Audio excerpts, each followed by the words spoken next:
Shemai GTA chums, this is a guide on the best vehicles for doing the Cayo Perico preparation to help you do the Cayo Perico heist. It's a top 5, so let's crack straight on and go in at number 5. So, in at number 5 we have the Karin Armoured Kuruma, which costs you 525 grand with the discount after doing the Fleeca job. Yes, this is the essential, for dealing with NPCs. So here we are, we've got some NPCs to sort out. Look at this. I mean, they're just rubbish, aren't they? These guys, get them out of there. Wait, you take hardly any damage from these chaps whatsoever. It's immense. Obviously, you're going to struggle when you get out. Look at all these guys. In fairness, they're not doing too bad. They're not doing too bad. But we can just nuke them all. So this is one of the first ones that you might have bought already that you will find useful overall. And it's pretty quick actually for a 4-door car. It's not the quickest for getting around the mapping, but it's decent handling and a decent car. One of the best beginners cars in the game. Okay, so we're going to kill these guys off eventually, but the problem is when we want to get out, they can shoot us, can't they? So probably as soon as we get out, we're going to get shot. So for that reason, it might not be as useful to you if you have other vehicles. So what other vehicles would you use on this? Well, that's higher up the ranking. So let's go onwards to number 4, shall we? In 4th place is quite extravagantly the Phantom Wedge. So that's a 1.9 million there. And if we go to our vehicles, special vehicle, then we can get the Phantom Wedge. Okay, that's great, having our own vehicle. Why do we want it then? Well, we want it in order to get hold of the speedboat, the longfin boat for the longfin approach. But I mean, it is extravagant to say you absolutely essentially need to get this vehicle. It just makes it a bit easier, and that's the only reason. I wouldn't go spending 1.9 million purely for this if I was you, but if it was on discount on the other hand, it might be worth investing in. Depends on your own thoughts in using the standard trucks. So we've got like the AP pistol, come on, reverse man, and I don't know, this is a pretty good truck, and I don't think the NPCs have a good time with it. Oh, what the hell, have I just got stuck? I've never done that before. Come on, you've got to be joking. You gotta be serious. I've never done that before in my life. Oh, come on. Yeah, except for this one moment when I'm trying to do a video on it. That's never happened before. What the hell? What the hell is that? Is that something new? What the freak? Yeah, you got to reverse up on it. Yeah, as you can tell, this is a pointless truck. Don't bother buying it. Oh, it's no good for Cayo Perico. But I normally do this. Maybe I'm stupid for doing it, and that's why it's placed 4th. But we're gonna link up to that, and we're just gonna kill this guy. Okay, they're all the wasps are out of their nest now, so we're just gonna rock up on it, I suppose. Okay, there we go. It's on. Are we gonna make it? I don't know. I should have really put some snackies on. Definitely. What the hell? Come on, get my way, man. Okay. So that is it. Believe it or not. Wow, that took longer than it should have. But we'll get down to the docks in no time with this mighty fine vehicle. If we can lose the filth, of course, if we can lose the filth. Who are after us for some weird reason. Actually, I should have gone. I normally go in under the little hidey hole. But I'm not going to take you through that. Let's go on to the next one, shall we? So here is the final section at last of the Phantom Wedge. As you can see, you can just destroy NPC cars, get them out of the way, and it's pretty quick if you know how to reverse it in the first place, of course. So perhaps I've not sold you on that one. Sorry about that, everyone. That's the way it is.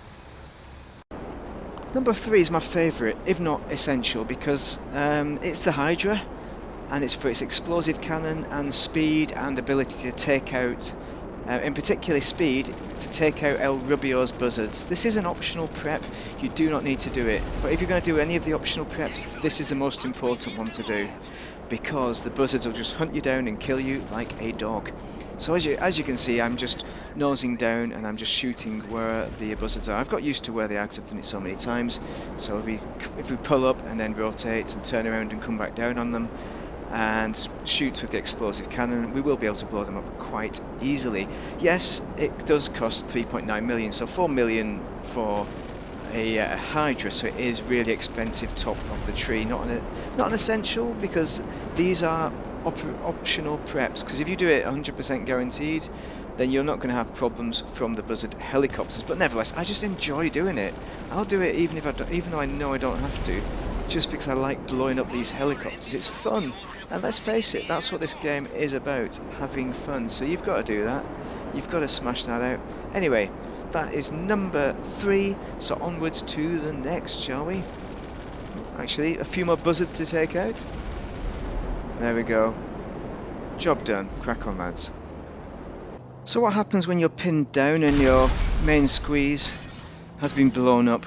Well, a bit of a backup is, of course, the Oppressor Mark II in at number 2. It's got a massive paywall, let's face it. You need to buy the Terabyte to get the missiles on it. You need to buy the nightclub as well to get the discount. But once you've got it, it's brilliant. You know, this is the plasma cutter mission. So just for this mission alone, it's actually really useful because, oh, look at that guy. What's he up to? It's also my favourite bike, so I'm getting a bit of a boost. There we go, got it. No, that was supposed to go a lot cleaner than that. For Jesus, that car in the way. But as you can see, it's fine, it's not a problem, you know. Just get out of there and get the freak out, and you've delivered the plasma cutter. But it's overall, I'd say it's a great backup vehicle and not your main vehicle whatsoever. Also, if you're flying over water, you get 130 miles an hour rather than 108 if you're in the air. So in the air, just a bit of a tip there, we're going at 108, but on the water we'll go 130. There's a trick as well. You can bounce off mountains in order to sustain that 130 knots. Now, one thing you're going to have to do, the problem with this is that you're going to have to return it to storage, otherwise it'll slide in the sea when you're doing a delivery to the Kosatka. Okay, so that's number 2, the expensive Oppressor Mark II. So what is number 1? And in at number 1 is, of course, the Sparrow. This is the one that you're going to go for every time for doing the setups for the Cayo Perico heist. Yep, you got to follow this annoying Valkyrie, remember that? But once you get there, you can blow the hell out of these guys with your unlimited missiles, mega spammable, and just get them all killed before you even land. It's not very well protected, that's the main drawback, of course, and because there's not really much armour, it's made of paper thin armour. But for this kind of purpose of just blowing up Merryweather, it's ideal. You could even do a hard landing if you wanted to on it. Look at this fella. Nice. So that's them all killed, nice and easy. It's also a very fast helicopter to get around the map. So for that reason, it's super easy. It's super spammable as well. You can just make it appear right next to you from the menu. So your menu would be, let's have a look, Services, Kosatka and Sparrow, and it would appear right next to you. It's the nearest appearing helicopter in the game, and as you can tell, you can smash it out with this, and it's number 1. Obviously you have to buy this if you are going to do the Cayo Perico, but I'd argue you need to buy it. It's an essential for GTA in general, just getting around the map really easily. It has missiles for defense. You could even use it for PvP, but you really would not, because it's got paper thin armor, will be destroyed really easily. But I have been attacked by people and destroyed by annoying people in them before, so it does happen. Anyway, if you found this guide very useful, then drop a like, thank you very much, and give me your comments on what your thoughts are over the vehicles and my positioning of them in the top million. But thank you very much for watching. Have a great day if you're in GTA. Oh, one other thing worth mentioning is that you can get in your Kosatka really quick with the Sparrow, and it only costs 1.8 million as well. I don't know if I said that earlier. Just an additional detail to bear in mind. Thank you very much.